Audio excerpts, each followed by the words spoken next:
Ya lo tengo en línea, un querido amigo, fue para mí el juez federal en lo económico número 1 de la historia de la República Argentina. Mirá, ¿qué tal eso, eh? Es abogado, prestigioso, y estamos hablando del doctor Guillermo Juan Tiscornia, que ya lo tengo en línea. ¿Cómo le va, querido amigo doctor? ¿Cómo andás? Bueno, muy buenas tardes y me parece que ese elogio me queda bastante grande, ¿no? Pero No, agradecido muy igual. merecido, muy merecido.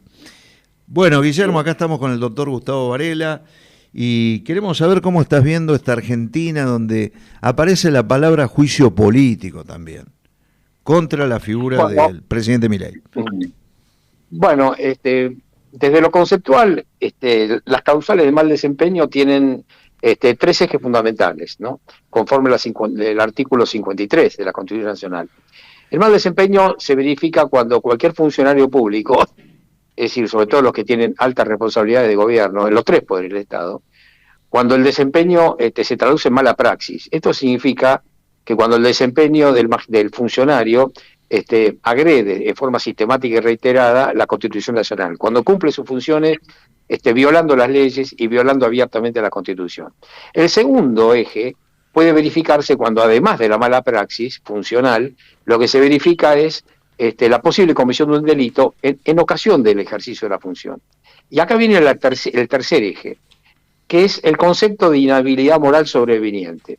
Este está previsto en el artículo, si no me equivoco, 66 para el caso de los legisladores, ¿no? Pero cuidado, que este concepto no es taxativo, de aplicación taxativa al Poder Legislativo. Cualquier funcionario público, ya sea del Poder Judicial o del Poder Ejecutivo, ¿sí?, que incurre en la causal de inhabilidad moral sobreveniente, es pasible de mal desempeño. Pero vayamos a lo concreto. A ver, hagamos un poquito de historia. Antes de llegar a la magistratura, la primera magistratura, el otrora panelista, doctor Milei, en aquellos programas de escándalo, ya se lo conocía como un personaje de estilo disruptivo, de utilización de palabras agresivas. Recuerdo que a un panelista le decía, sos un burro, no sabes nada. A otra le dijo mogólica, algo parecido. Al doctor Rodríguez Larreta le dijo gusano asqueroso, te aplasto en silla de ruedas.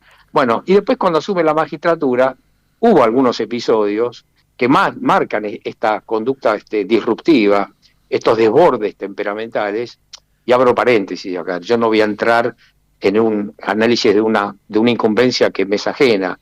Sí, yo soy abogado, ex juez federal, pero no, estoy alejado de las ciencias psicológicas, o sea, no estoy en condiciones de elaborar un perfil de personalidad o un estudio psicológico sobre la persona del presidente, eso me excede. Cierro paréntesis. Pero bueno, hubo 4 episodios que fueron sumamente graves, muy delicados para mí. El presidente muestra una incontinencia muy llamativa desde el momento que utiliza su Twitter personal de un modo, digamos así, reiterado, ¿verdad? Y se observan 4 episodios que son muy delicados para mí.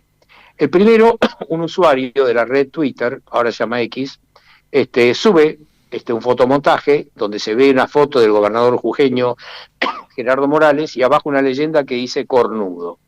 Bueno, lo grave de esto es que el presidente repostea o retuitea, si se quiere decir, le da un like a esto, como festejando el fotomontaje.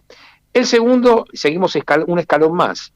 Aparece otro fotomontaje, pero en este caso con la imagen del gobernador de Chubut, donde se lo ubica en la parte inferior de la foto, y en la parte superior se ve al presidente de la República como si lo estuviera orinando. Segundo episodio. El presidente da un like y esto lo festeja. Tercero, se ve al mismo gobernador Torres sentado, pero como en el fotomontaje se lo ve como si fuera una señorita, vestido como señorita. Y arriba se ven 4 periodistas profesionales de La Nación Más y una leyenda abajo, y perdón por lo que voy a decir, pero esto es literal, porque tengo que repetir lo que dice el fotomontaje, se lo están cogiendo en La Nación Más. Bueno, el presidente tiene una muy buena idea, le da like y lo festeja. Pero el cuarto es el peor de todo para mí, el más grave, donde se ve al mismo al gobernador chubutense Torres, Ignacio Torres, donde se lo ve con el rostro deformado, como si tuviera una discapacidad muy similar al síndrome de Down, o exactamente igual al síndrome de Down. El presidente le da like. ¿Qué significa esto? El presidente se coloca el mismo en posición de mal desempeño. ¿Por qué? Porque genera una apología de la pedofilia y del síndrome de Down. Y esto me parece a mí que es intolerable en cualquier ser humano, ya sea del sector privado, más aún en cualquier funcionario, esto es del sector público, y peor aún en cabeza de un presidente. Ahora, entonces, Guillermo, a mí lo que me preocupa, que quiero cerrar con esto, sí, por favor. me preocupa, que gran parte del periodismo profesional ha tenido un comportamiento complaciente, por no decir encubridor, y esto no se ha tratado. En La Nación Más yo no he visto que esto se haya tratado, en Todo Noticias tampoco. ¿Y qué pasa? Si la sociedad y parte de la prensa naturaliza este tipo de comportamientos, después que no venga una queja dentro de 3 meses, si las inconductas del doctor Milei y los desbordes temperamentales siguen aumentando. Y termino con esto. Quiero creer que lo que he visto hoy en algún medio, quiero creer que esto no es así. Parte de la prensa, y no precisamente de los medios hegemónicos, reproducen una versión en la cual se dice que el presidente ayer en la visita a Expo Agro, en un salón VIP, habría dicho a los gobernadores los voy a mear. Quiero creer que esto no es cierto. Y también otro medio difunde una expresión del doctor Milei que dijo, si siguen jodiendo, cierro al Congreso. Y quiero creer que esto tampoco es cierto. Entonces, ahora te dejo a vos para que me puedas preguntar o quieras avanzar. Si ahora yo voy a guardar un poquito de silencio, pues ya hablé bastante. Este gobierno no envía fondos ni de transporte ni de educación. Yo considero un intento de refundación mesiánica de la nación argentina, y sin tener en cuenta la historia, la cultura, el desconocimiento de cuando dice voy a fundir a las provincias, es fundir también al pueblo argentino, y desconociendo también la persistencia de las provincias. Pero ¿qué pasa? Recién hablabas vos de estos causales de juicio político, porque también es mal desempeño de funciones, un desconocimiento inexcusable del derecho, el incumplimiento reiterado de la Constitución Nacional, los graves desórdenes en conductas personales y la incapacidad física y psíquica que evidentemente, como muy bien lo decías vos, Guillermo, un abogado no lo puede decir, menos un ciudadano común de a pie, tiene que ser un profesional, pero una parte habla de la realización de actos de manifiesta arbitrariedad en el ejercicio de funciones. Ahora yo lo quiero dejar al doctor Varela, a ver, que te pregunte también a vos, con esas pinceladas que da el doctor siempre aquí en el programa, la opinión y la pregunta al doctor Guillermo Tiscornia. ¿Cómo no? ¿Cómo está, doctor? Gustavo Varela lo saluda. Bueno, buenas noches, muchas gracias. Doctor, bueno, primero se me ocurre una pequeña reflexión así a modo de introducción, y es que Milei, dentro de lo disruptivo que es, dentro de lo atípico que es como líder político, tampoco, por lo menos hasta ahora, le entran las balas como si fuera cualquier otro político. Estoy seguro que en otro tipo de liderazgo, que además ya se venía anticipando en la campaña electoral o aún antes, porque Javier Milei, verborrágico y en mucha medida agresivo, lo fue desde hace rato.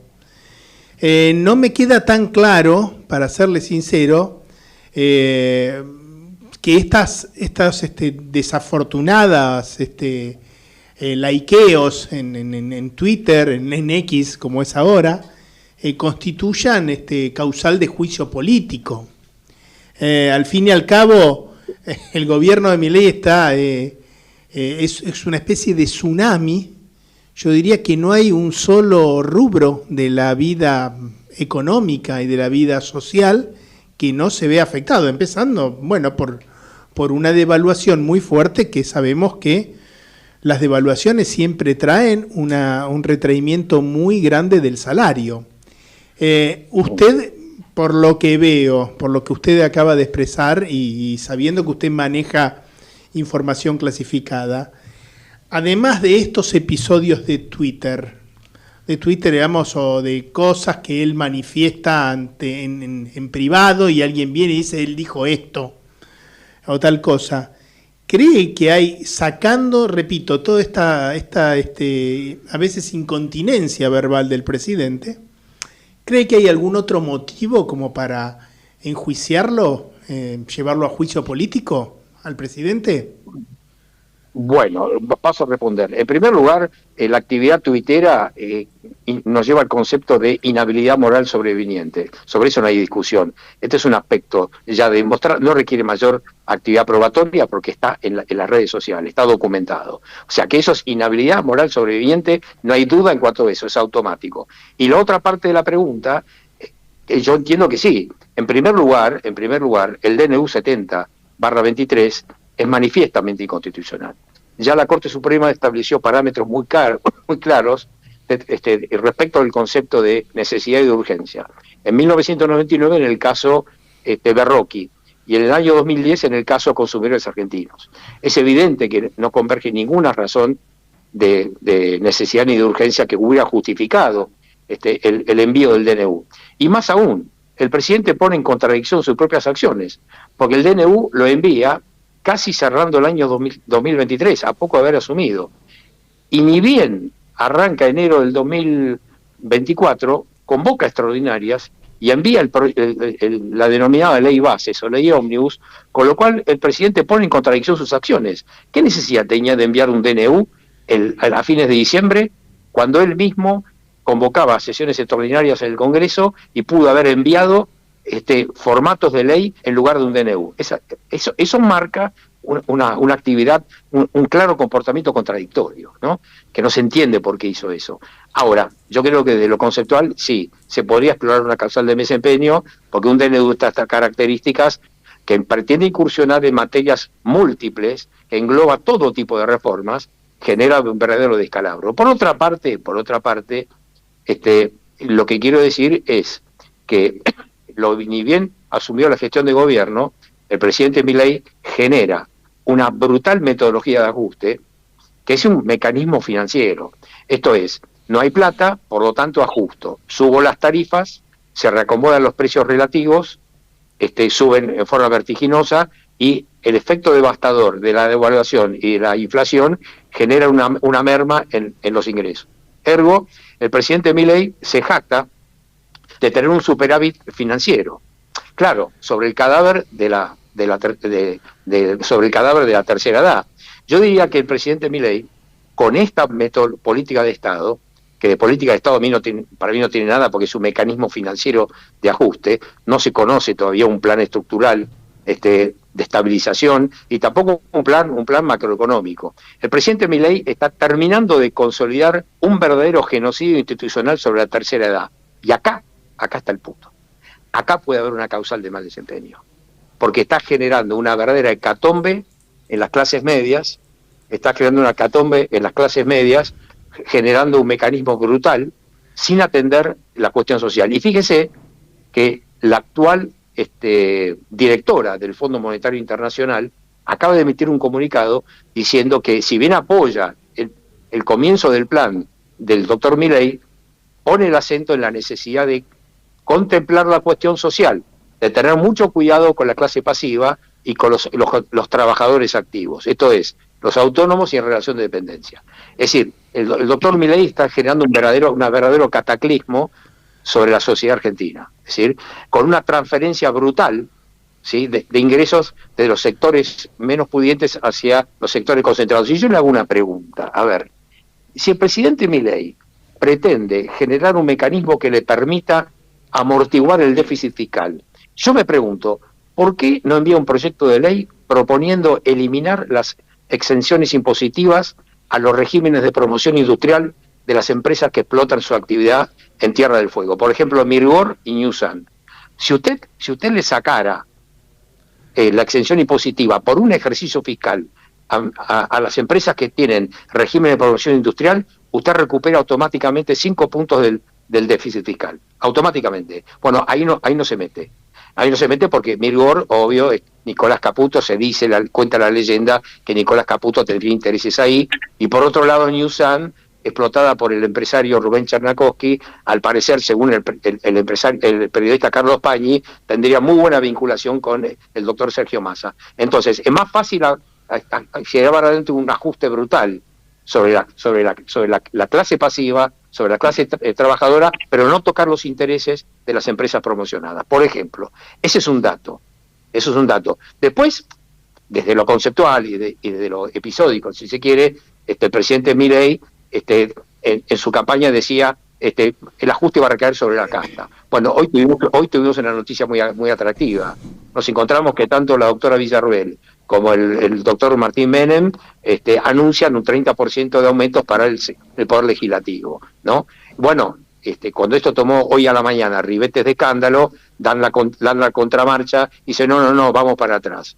Entonces, el doctor Martín Menem, por quien yo tengo un profundo respeto, mientras fue legislador en La Rioja, él donaba su dieta, es más, la sorteaba por una radio y hacían un sorteo y se la adjudicaban a algún oyente que salía sorteado. Bueno, el doctor Menem tiene, según información oficial de la Cámara de Diputados, tiene a una tía, si no me equivoco, a un primo y a un sobrino, los tres con importantes cargos.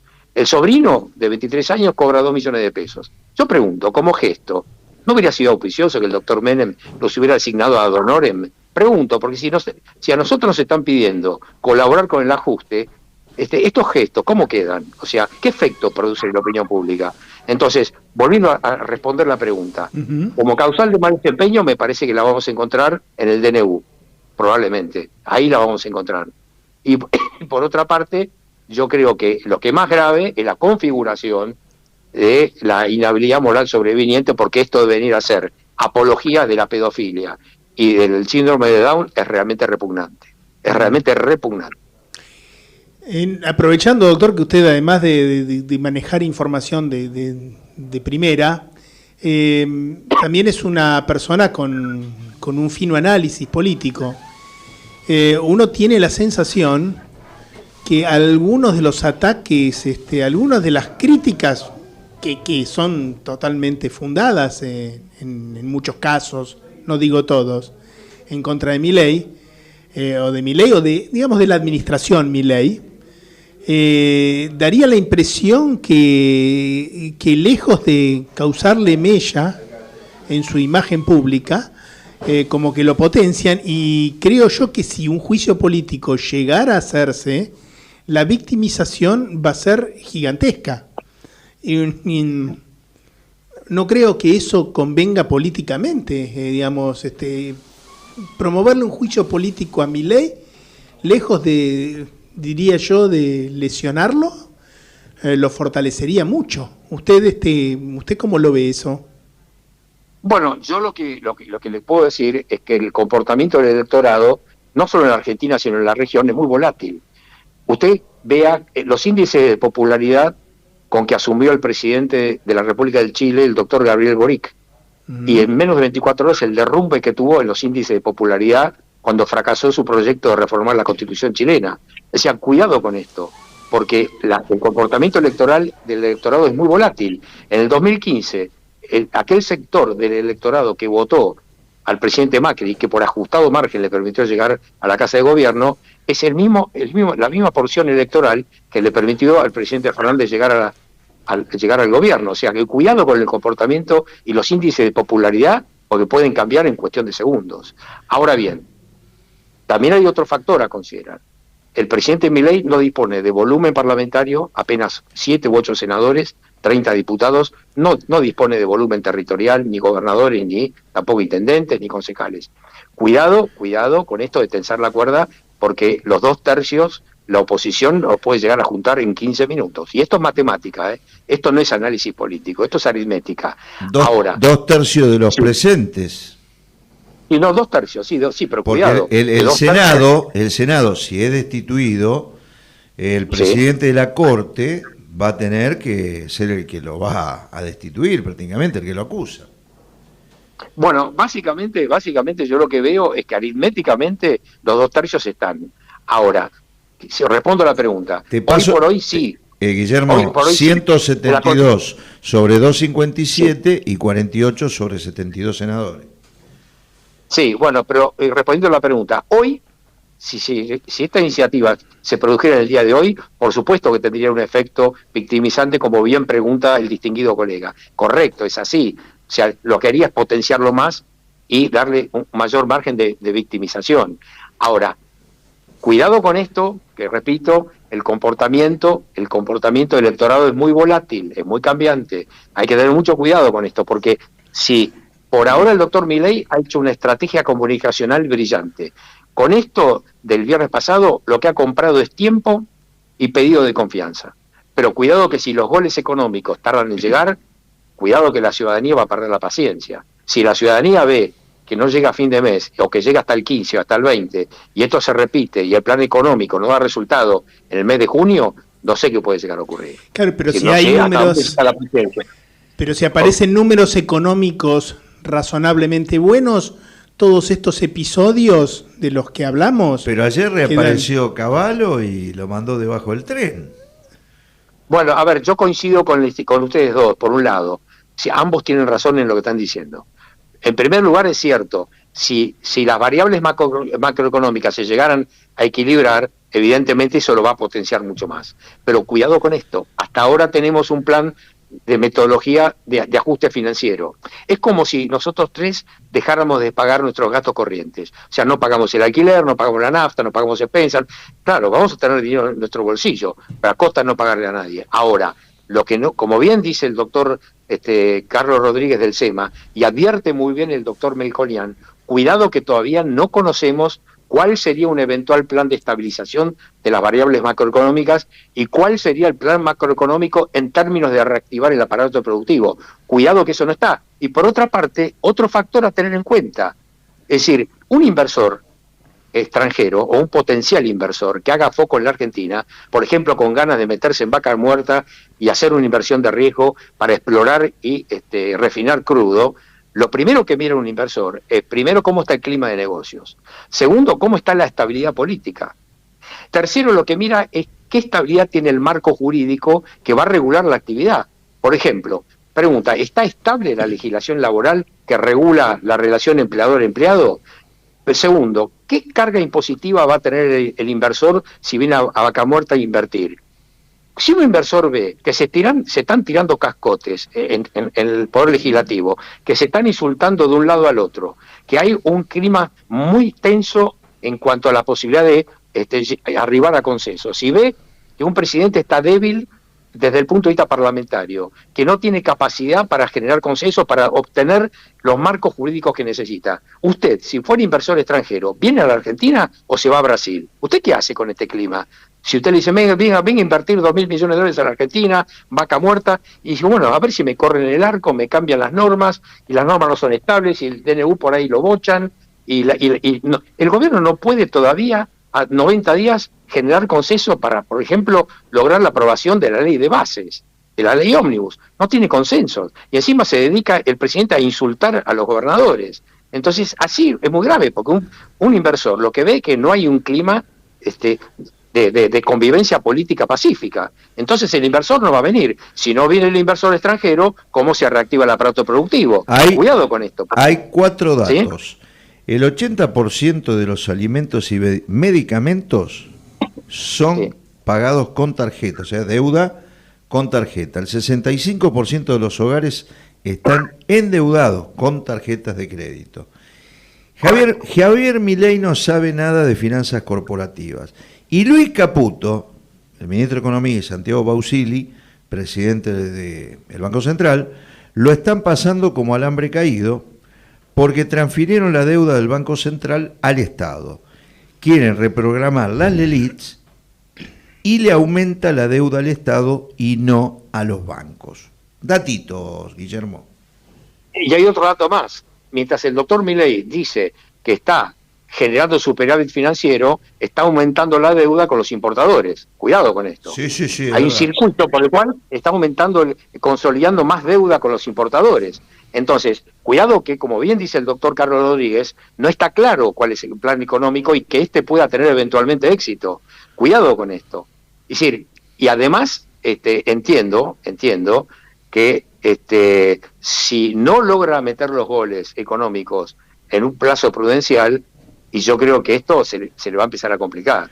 Es decir, la confianza, la credibilidad y la paciencia, por ahora la estrategia comunicacional da resultado, con su estilo disruptivo, agrediendo. Bueno, hasta ahora la ciudadanía está contenta con este discurso anticasta, y por otra parte es una lástima esto, porque el doctor Milei, con este comportamiento disruptivo, no hace más que pegarse tiros en los pies, porque yo me imagino el enorme esfuerzo de trabajo que deben estar haciendo sus colaboradores inmediatos, por ejemplo el doctor Francos, el doctor Cuño Libarona, la ministra Petovelo, el doctor Caputo. Es decir, yo creo que estos comportamientos agresivos, Rodolfo Barra, pueden llevar al fracaso hasta las mejores ideas, y pueden llevar al fracaso hasta una buena gestión de gobierno. Supongamos que la gestión de gobierno fuera buena, supongamos que fuera acertada, supongamos que las ideas fueran las mejores. Con este comportamiento propio de un adolescente tardío, un individuo que se enoja, que grita, lo que puede llegar a generar es directamente que tirar por la borda ese enorme esfuerzo. Es una lástima, porque el esfuerzo que debe tener, yo imagino 14 horas de trabajo por día, sábado, domingo, porque tratando de reacomodar este verdadero descalabro que dejó el gobierno anterior, pero con este comportamiento es ridículo. ¿Cómo un presidente se va a poner a polemizar con un artista? Pero eso es trabajo para una diputada, para un diputado, pero no para un presidente de la República. No puede disponer, no tiene que ni siquiera perder tiempo en entrar en una polémica con un artista. El artista tiene libertad de expresión, puede decir lo que quiera, puede criticar, puede agraviar, y el presidente se tiene que ocupar de otra cosa, ¿no? Y eso muestra un comportamiento adolescente, a mi juicio, muy adolescente, ¿no? Muy inmaduro. Es decir, evidentemente, aparte de otra cosa, usted escucha la forma, el estilo, porque las formas interesan también, más que, además del contenido, es decir, de la gestión y de la forma en que es decir, la forma de expresarse importa. Yo no me imagino al presidente del Paraguay, al doctor Santiago Peña, que es un hombre que no llega a los 46 años, expresarse con este lenguaje soez. Tampoco al doctor Lacalle Pou en Uruguay, mismo al doctor Gabriel Boric en Chile, pero tiene un estilo ponderado, moderado, muy educado, y como contrapartida, y para marcar el contraste, la vicepresidenta de la Nación, hace 2 semanas, generó un hecho de altísimo impacto político, pero con una sonrisa y sin levantar la voz, cuando ordenó retirar el busto del presidente Kirchner del Senado, y cuando un senador la quiso increpar, y le cortó el micrófono, y dijo, el doctor Kirchner no ha sido ni vicepresidente, ni senador, ni tampoco soy su viuda. Y no necesitó utilizar un lenguaje soez, no necesitó gritar. Eso marca la diferencia de estilos. En la gestión de gobierno las formas interesan, las formas son importantes, la forma de expresarse es muy importante. Porque repito, con este estilo disruptivo y agresivo, y hasta cierto modo irónico, el doctor Milei lo que hace es dar un pasto a las fieras. Es decir, está poniendo en peligro su propia gestión de gobierno, porque la puede, como dijo bien el doctor Castro, la puede mandar al fracaso. Fíjese que el doctor Castro, en su programa del mediodía, con su colega Dominique Metzger, se dirigió al presidente de la República, ¿no? Cuando la señora Metzger rompió en llanto, ya que ella misma dijo que tenía un hermano con síndrome de Down. Y el doctor Castro le dijo al presidente, señor presidente, Dominique está llorando. Espero que las lágrimas lo conmuevan y que se dé cuenta de su error. O sea, esto es importante, es delicado esto. Un presidente no puede hacer apologías del síndrome de Down, de la pedofilia, y reírse, darle un like. Es gravísimo, es grave. Es decir, es grave porque constituye inhabilidad moral sobreviniente, y él mismo se está pegando tiros en los pies. Es decir, y esto ya me parece que para seguir analizando esto necesitaríamos estar en el aire con un psiquiatra. Algo que a mí me excede, o sea, yo no puedo entrar en un análisis psiquiátrico o en una interconsulta psiquiátrica para discernir los aspectos de la personalidad. Yo recuerdo que el doctor Castro hizo una muy buena publicación respecto de los rasgos de personalidad de la doctora Cristina Fernández de Kirchner, ¿no? Y hablaba del síndrome de Urris, y bueno, y el doctor Castro además es médico, experto en neurociencias, y hizo un muy buen diagnóstico de eso. Yo creo que el doctor Castro tiene una materia fértil extraordinaria para explorar, ¿no? Con los rasgos de personalidad del presidente Milei. Yo creo que esto habría que preguntárselo al doctor Castro, me parece. Sí, de todas formas, doctor, sabe que desde la irrupción de Milei en el escenario político argentino, yo diría que casi que para los que nos jactamos de ser analistas políticos, no ha dejado también voy a pedir disculpas, cagadas sin hacer, y sin embargo, el personaje es tan, diría yo, tan inasible, tan difícil, tan escurridizo, que todo lo transforma, que lo que toca, todo lo transforma en oro desde el punto de vista político, por lo menos hasta ahora, ¿no? Y todo desde enfrentarse con el Papa, hablar bien de Margaret Thatcher, y un sinnúmero de episodios que incluiría también estos que usted ha reseñado ya desde la primera magistratura, pero que el tipo todavía tiene ese bill de indemnidad, como diría Vidar Campos, que, bueno, tiene una armadura, ¿no? Como que no le entran las balas todavía, pese a este tremendo ajuste que estamos viviendo, ¿no? Y todos estos episodios casi farsescos, ¿no? Pero no sé si somos nosotros los que seguimos analizando a Milei con todo aquello que aprendimos a lo largo de muchos años.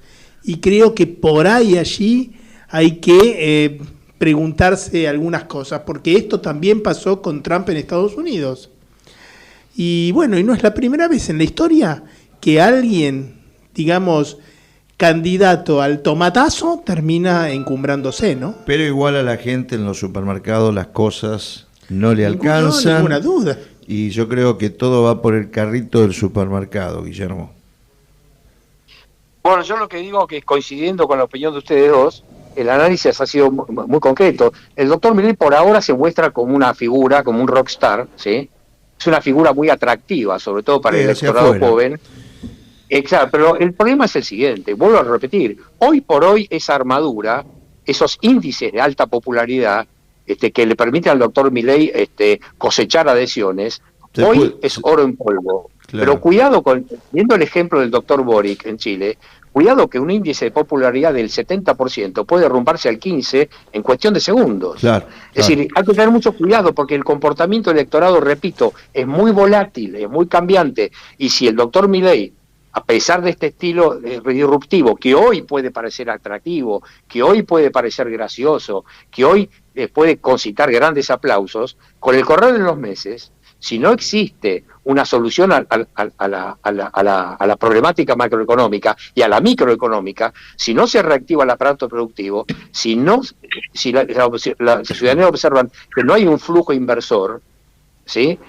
Ahí se le va a acabar la popularidad, ahí la gente se va a cansar de este estilo disruptivo.